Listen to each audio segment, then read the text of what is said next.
In the fading light of a dying sun, a poor farmer named Eli Turner trudged home across the ragged fields that had long forgotten the taste of prosperity. His days were marked by drought, debt, and the quiet resignation that clings to men who have learned to survive on almost nothing. But on this night, fate waited for him at the edge of his land. The towering silhouettes collapsed in the tall grass, their bodies bruised, shackles broken, and eyes burning with the terror of those who had fled a living nightmare. They were sisters giants in form, but wounded and desperate in spirit, escaped slaves who had run so far and so fast that exhaustion dragged them to the ground right in front of him.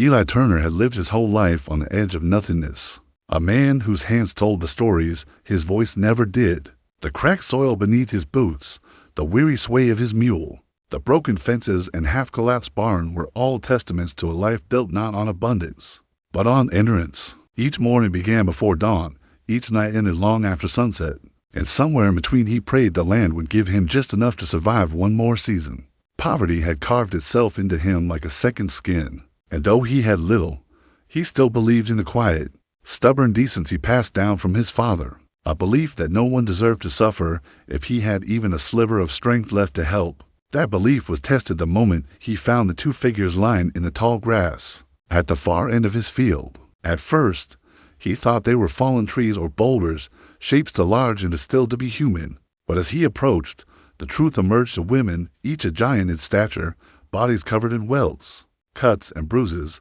their wrists scarred where metal cuffs had been forcefully torn away. Their breathing was shallow, but frantic, each inhale sounding like it fought against weeks of pain. Eli froze not out of fear, but out of shock, because never in his life had he seen human beings this large or this broken. Their clothes were ripped, soaked with sweat and dirt, and their eyes fluttered open with terror so deep it seemed carved into their souls. He knew instantly what they were: escaped slaves. The South had grown cruel in the way a wounded animal grows vicious, and the slave trade had become a monstrous machine that chewed through human lives without remorse. But these two were unlike any he had ever heard of. Their size alone made them valuable. And valuable slaves were hunted with a bloodlust that bordered on madness. Eli's breath caught in his throat as he realized that if these women had collapsed on his land, then danger was not far behind them.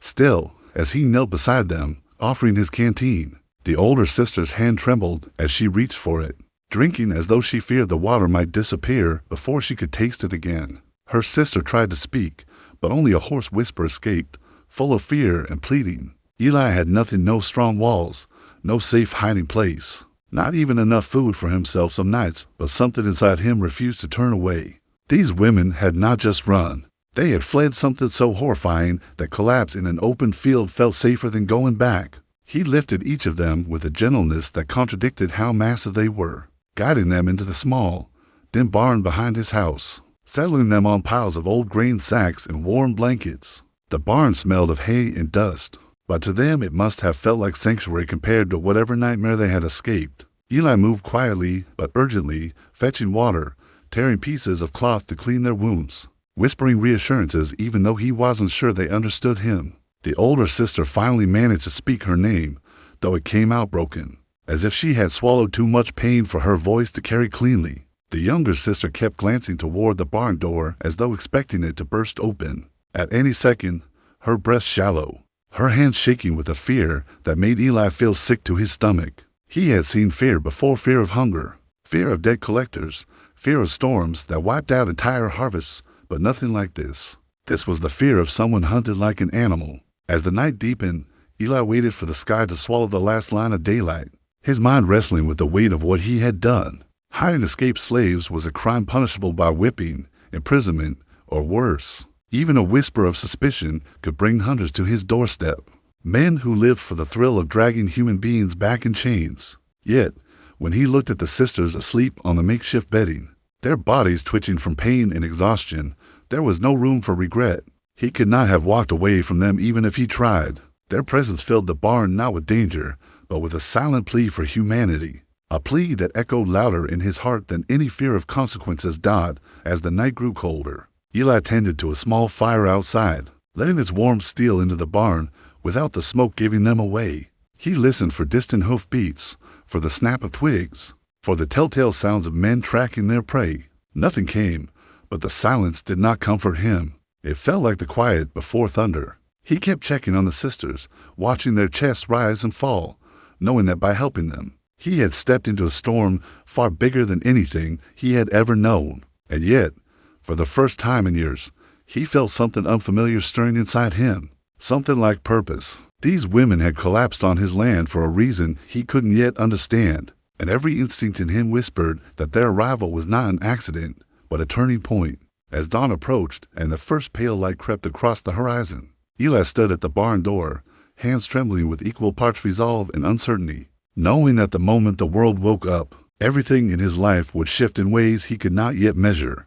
The sisters woke with the kind of panic that lived in the bones, a panic that did not fade even after sleep, even after safety was offered. It lingered in their breathing, in the way their eyes darted to every corner of the barn, in the way their hands clutched at the straw beneath them as if expecting it to vanish. Eli sat a few feet away, giving them space, waiting for them to find enough calm to speak. When the older sister finally pushed herself upright, every movement was slow and painful, her muscles trembling under their own weight. Her voice cracked as she tried to introduce herself, each syllable heavy, as though pulled from a place too deep and too full of suffering. She called herself Mara, and her sister, she said, was Lyra. Their names carried a rhythm that did not belong to the world that had enslaved them, a reminder that they had once belonged somewhere else, to someone else. Before chains erased everything. At first, Mara hesitated, unsure whether she could trust him with the truth. Years of captivity had taught them that trust was a weapon used against the weak. Lyra flinched each time Eli stepped closer, her eyes filled with the fear of someone who had been punished simply for existing. But slowly, painfully, Mara began to speak, the words coming out cracked and fragile. She told him that their size had marked them as special property from the moment they were taken, that their bodies had been the subject of fascination, greed, and cruelty. They were not just slaves, they were experiments, trophies, displays of strength to be broken down and rebuilt for the pleasure of the men who claimed to own them. Their escape had not been planned. It had been an act of desperation born from a night of unchecked violence. A night when Mara realized that if they did not run, they would not live another week. Eli listened without interruption, each word sinking into him like stones. He had heard stories of cruelty, tales whispered behind hands about plantations where punishments went beyond reason, where humans were turned into tools and spectacles. But nothing he had ever heard matched the horror Mara described. She spoke of a hidden estate deep in the woods, known only to a circle of wealthy men who paid to witness strength forced into submission, giants brought to their knees through torment disguised as discipline. She and Lyra had been taken there years ago, forced to labor, to fight, to perform feats meant to entertain men who saw them as less than human. Their size, which should have made them powerful, had instead made them valuable in all the worst ways.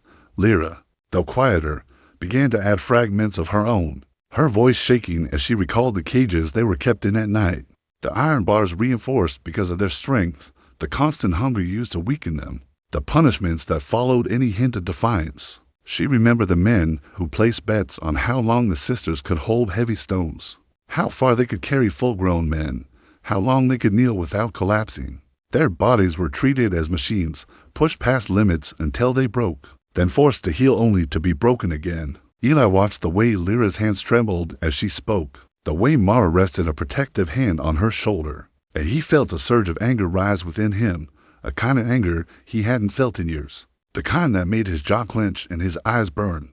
Mara then told him about the night they escaped. A storm had rolled in, thunder shaking the ground. The men had been drinking, celebrating some grotesque display earlier in the day, and in their drunken arrogance, they had grown careless. A guard had left the gate unbolted, thinking the sisters too exhausted to stand, let alone run. But fear does strange things to the human spirit. It sharpens, it awakens, it pushes beyond exhaustion. When Mara realized the opportunity was real, she dragged Lyra to her feet, ignoring the pain screaming through her own body, and they slipped into the storm.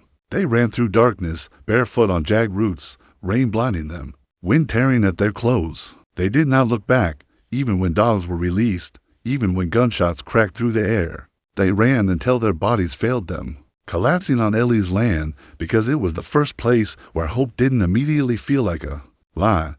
But Mara also revealed something else, something that made Ellie's stomach twist. The men who owned them were not ordinary slave holders. They were powerful, protected by wealth, and known for never letting their property escape.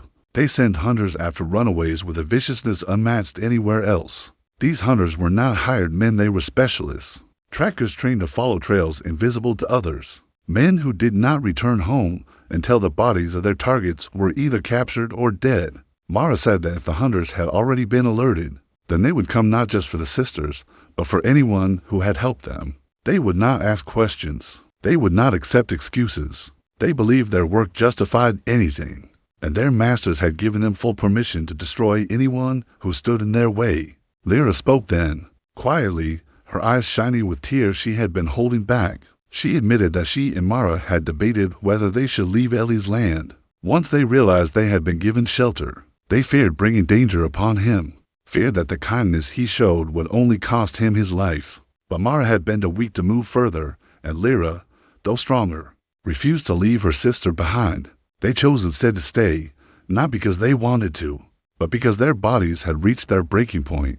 They had hoped, perhaps foolishly, that fate might grant them one night of rest before the hunters closed in again. Eli sat in silence for a long time, taking in every word, feeling the weight of their suffering settle like lead on his chest. He had known hardship, known pain, known what it was to have life crush a man slowly and without mercy, but nothing he had faced came close to what these sisters had endured. And yet they sat before him, alive, breathing, somehow still human in a world determined to strip that humanity away. Their survival alone was an act of rebellion, a defiance against the men who had tried to own their bodies and break their spirits. Eli realized, with a heaviness that filled his entire being, that by listening to their story, by offering them even the smallest measure of safety, he had become part of something far larger and far more dangerous than he had ever imagined. He looked at them not as burdens, not as threats, but as living proof that some souls could withstand storms meant to destroy them, and knew that, whatever darkness was coming, he could no longer turn away. The morning had barely settled over the land when Eli heard the sound. That turned his blood-cold hoof beats, steady and deliberate, rolling across the earth like distant thunder. It was not the hurried rhythm of travelers nor the uneven clatter of farmers moving their stock. This was organized, unified, and unmistakably predatory. Eli stepped outside the barn, the chill of dawn wrapping around him as he scanned the horizon. Dust rose in a thin cloud, and soon the shapes of riders emerged, silhouettes outlined by the rising sun. These were not men passing through. These were men arriving with purpose, and Eli knew instantly what that purpose was. The hunters had come. The sisters were still inside, exhausted from their confessions, barely strong enough to sit upright. Eli felt a pressure tighten in his chest as the riders approached, 9 in total, each one armed, each one wearing the grim expression of someone used to violence. The leader, a tall, weary man with a beard like coarse steel wool, reined in his horse at Ellie's fence. He had the gaze of someone who measured every person he met not by their humanity, but by their usefulness. His eyes swept over Ellie's property, taking in the barn, the house, the fields. Then he smiled, a thin, unsettling expression that never reached his eyes. "Morning," he said, voice smooth in the way venom is smooth before it kills. "We're looking for a pair of escaped slaves. Big ones, unmistakable. Pass through here, maybe. You see anything?" His tone carried polite words, but an unspoken threat lay beneath every syllable. Eli felt every muscle tighten, but he forced himself to stay calm. He shook his head, pretending confusion, hoping his expression held steady. "Ain't seen anyone," he murmured, voice low, as if speaking too loudly might crack the thin barrier between truth and survival. But the hunter's smile only widened. He didn't believe him. Men like him rarely asked questions they didn't already know the answers to. The man dismounted, boots thudding against the dry earth. He stepped closer, circling Eli like a wolf circling prey, looking for weakness. Eli kept his shoulders squared, but inside he felt the crushing weight of fear. The hunter spoke again, this time softer, as if offering a kindness. "We're not here to cause trouble," he said, though the weapons hanging from every saddle contradicted his claim. "But those two, they're worth a fortune, more than you could imagine. And men don't just run with chains broken unless someone helped them. See, that puts us in a position. We can be friends, or we can be something else." Eli swallowed hard, fighting the urge to glance toward the barn. The hunter noticed anyway. His eyes flicked in that direction, and the smile vanished. "You hiding something, farmer?" he asked, stepping closer, his hand brushing the handle of the whip curled at his belt. Eli forced himself to look relaxed, though the hammering of his heartbeat made it difficult. "Just my tools," he answered. "Ain't got much else." But the hunter wasn't listening anymore. His men were scanning the property, and Eli knew it was only a matter of moments before they decided to search. Time was running thin. Then something strange happened. Instead of giving the order to storm the barn or tear the place apart, the hunter reached into his coat and pulled out a small metal box. He opened it, revealing stacks of bills, more money than Eli had seen in his entire life. The sight of it hit him like a physical blow. The hunter held the box out slightly, letting the light catch the bills, letting the temptation settle like a lure cast into dark water. "We're prepared to make an offer," he said. "Something that benefits all of us. You help us find those two, and this is yours. No questions asked, no trouble brought to your door. Easy money for a poor man trying to keep his farm alive." Eli felt the weight of the words pressed down on him. The money could save his farm, pay off debts, buy seed, repair the barn, give him a life he had not known in years. It could transform everything, and the hunter knew exactly what he was doing. He watched Ellie's face carefully, searching for cracks in his resolve. "They can't have gotten far," the hunter continued. "They were half dead when they broke out. Someone had to help them. Someone had to give them water, maybe shelter. You understand how it looks if you don't cooperate." The implication was clear: help us, or suffer the consequences. Eli felt himself caught between two worlds, one of survival, one of morality. The money glowed like salvation in the hunter's hands, but the memory of Mara's trembling voice and Lyra's terrified eyes weighed heavier. The hunter stepped even closer, lowering his voice to a whisper. "I'm going to be honest with you," he said. "Those two aren't like the others we track. They're special, strong, valuable. Men pay a lot to see what they can do, so don't make the mistake of protecting them. They're not worth dying for." Eli felt something inside him shift a slow, simmering anger rising despite the danger. He thought of the scars on Mara's arms, the brand marks on Lyra's back, the way their voices had cracked when describing their suffering. Not worth dying for? They had survived torment most men would break under. They had fled through storms, torn chains from their bodies, and collapsed on his land not because they sought to cause him harm, but because they had nowhere left to run. The hunter must have sensed Ellie's hesitation because he snapped the metal box shut and stepped back, giving Eli space to think, or rather, space to fall into the trap being laid before him. "Take your time," he said. "We'll be searching the perimeter. When we come back, you can tell us what you've decided." He signaled to his men, and they began to fan out, their horses moving with deliberate slowness, giving Eli the illusion of choice. Eli stood frozen, the morning air cold against his skin, sweat gathering at the back of his neck. He watched the riders move deeper onto his land, each passing second tightening the noose around him. The barn sat behind him, silent and fragile, holding within it the two souls depending on him. He turned toward it, every step heavy, his mind racing. He knew that if the barn was searched, the hunters would find the sisters. He knew that if he took their money, the sisters would be dragged back into hell. And he knew that if he refused the offer and stood against them, he might not live to see another sunrise. When he reached the barn door, he paused, his hand hovering over the latch, feeling the enormity of the moment settle over him like a storm cloud. He pushed the door open quietly and saw Mara and Lyra inside, sitting up, fear etched deeply into their faces. They had heard the hoofbeats too. They had heard the voices. They knew what was outside. Eli stepped inside, closing the door behind him, his breath unsteady as he prepared to speak, knowing that whatever he said next would change all of their lives forever. Eli stood inside the dim barn, the worn wood creaking faintly under his boots as the sisters watched him with wide, fearful eyes. The distant clatter of horses echoed like a ticking clock, every hoofbeat counting down to the moment when the hunters would return and demand an answer. Mara struggled to rise, bracing herself against a wooden beam, her breath tight with pain. Lyra moved to her side, instinctively shielding her, though her own strength was wavering. The air inside the barn felt thick, as if the walls themselves were holding their breath, waiting to see which path Eli would choose. He could feel their fear, their desperation, the silent question in their eyes: would he abandon them now, when the cost of helping them was higher than anything he had ever risked before? When he finally spoke, his voice was low, weighted with uncertainty. He told them about the hunters, about the offer of money, about the threat disguised beneath polished words and false politeness. Lyra's jaw tightened, and Mara closed her eyes, understanding instantly what it meant. Mara said softly that she would not blame him if he chose to give them up, that they had brought danger to his doorstep without meaning to. Her voice trembled, not with fear for herself, but with fear of burdening the man who had already shown them more kindness than they had seen in years. Eli felt something twist inside him at her words, a mix of sorrow and anger and something he hadn't felt in so long.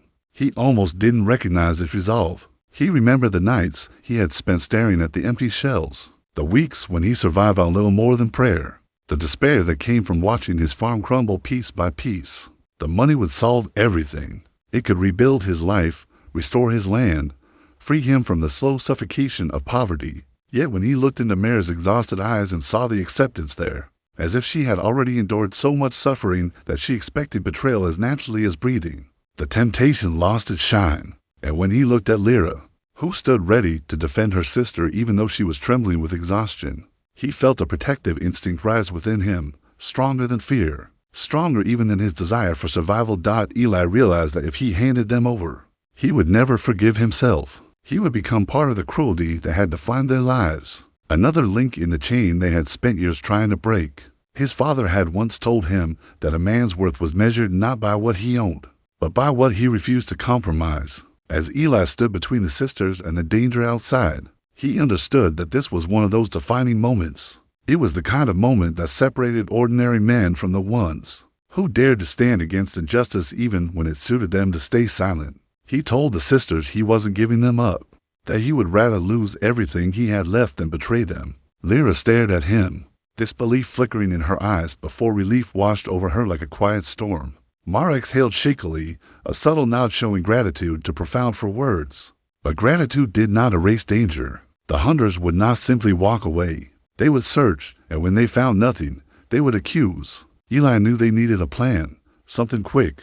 something hidden beneath the noise of approaching hooves and tightening threads. He moved to the back of the barn and pushed aside a pile of sacks, revealing a narrow space beneath the floorboards and old root cellar long abandoned, and barely large enough to hold even one person comfortably. But it was deep, dark, and hidden. Mara and Lyra looked at the small opening, doubt clouding their faces. Mara whispered that they were too large to fit, but Eli shook his head, insisting they had no other choice. If they stayed in plain sight, they would be found. If they fled into the fields, they would be hunted down within minutes. The cellar was the only option, no matter how tight or difficult it would be. The sisters hesitated only briefly before lowering themselves into the cramped darkness, moving slowly, their injuries making the descent agonizing. Eli helped them, bracing their arms, steadying their weight, whispering reassurance even as fear clawed at his throat. They folded themselves as best they could, their enormous frames contorting painfully in the small space, and Eli covered the opening with old boards and sacks, layering it so naturally that nothing appeared disturbed. The barn fell silent again, but the air was charged with tension, every sound amplified by dread. Eli placed one hand on the hidden boards, whispering that he would return for them as soon as it was safe. He stepped outside just as the hunters circled back toward the barn. Their leader rode ahead, eyes sharp, smile thin. He asked Eli if he had reconsidered their offer, his voice carrying the lazy confidence of someone convinced of his own dominance. Eli lifted his chin and told him there were no runaways on his property, that he had nothing to offer and no one to give. The hunter's expression shifted, his smile vanishing, replaced by a cold, calculating glare. He accused Eli of lying, stepping closer, his boots sinking into the mud as he reached for the barn door. Ellie's heart pounded, but he forced himself to stand still. Blocking the entrance, the hunter stopped inches away from him, studying Eli with the precision of a man who had broken others for far less defiance. Then he ordered his men to search the farm. They moved like shadows, checking the fields, the house, the sheds, leaving nothing untouched. Eli stood outside the barn with the leader, who watched him as if waiting for guilt to break through his expression. But Eli kept his eyes steady, even as sweat trickled down his spine. He prayed the boards were holding, that the sisters were silent, that the hunters would give up before suspicion hardened into certainty. The search dragged on, voices calling out, boots stomping, doors slamming. The longer it took, the more Eli feared they would decide to tear down the barn plank by plank. The hunter's patience began to thin, anger settling in his jawline, the easy smile gone entirely. He stepped toward the barn again, but before he could push past Eli, one of his men shouted that they found nothing. Nothing in the sheds, Nothing in the house, nothing in the fields, nothing anywhere. The hunter's jaw tightened, frustration radiating off him. He stared at Eli for a long moment, long enough for Eli to feel the weight of every possible outcome hanging in the air. Then, slowly, the hunter mounted his horse, glaring down at him with a promise of future vengeance. He said they would be back. He said runaways didn't just disappear. He said Eli would regret lying if he was. The riders turned and began moving off Ellie's land, though not with the disappointment of defeat, but the simmering awareness of men temporarily denied their prey. Only when the hoofbeats faded into the distance did Eli allow himself to breathe fully again. He hurried back to the barn, pulling away the sacks and boards, revealing the sisters curled painfully in the cramped space. They blinked up at him, exhausted but alive, their bodies trembling from the strain. Eli helped them climb out, supporting their weight as they struggled to stand. The barn felt safer now, but he knew safety was an illusion that would not last. The hunters would return. They would search again. They would not stop until the sisters were found or Eli was destroyed. And as the morning light filtered through the cracks in the barn walls, Eli realized that the choice he made had set him on a path he could not turn away from. A path that would test the limits of his courage, his strength, and his willingness to fight a system built on fear and cruelty. When the last echo of hoofbeats vanished over the hills, Eli stood in the doorway of the barn, shoulders heavy with the choice he had made, yet steadier than he had ever felt in his life. Behind him, Mara and Lyra leaned against the wall, bruised, exhausted, but alive because he had dared to choose what was right over what was easy. The morning sun spilled through the cracks in the wood, painting them in strips of gold. And for the first time since he found them, he saw something new in their eyes, not fear, not despair, but the faintest flicker of hope. It was small, fragile, and trembling like a candle in the wind, but it was there, and it changed everything. The hunters would return, stronger and angrier. The world outside would not grow kinder. The price of defiance would rise with every passing hour. Yet Eli knew one truth as firmly as he knew the weight of the soil beneath. His handsome battles chose their soldiers, not the other way around. And now, whether he liked it or not, he stood at the center of a storm that was bigger than his farm, bigger than his poverty, bigger even than the cruelty of the men closing in around him. He could rebuild a barn. He could patch a broken fence. But he could not rebuild a conscience once he let it shatter. So he turned back to the sisters, his voice steady as he told them that this was not the end of their running. This was the beginning of their rising. They would have to move before nightfall, crossing the deeper wilderness, disappearing to places hunters feared to tread. But they would not go alone.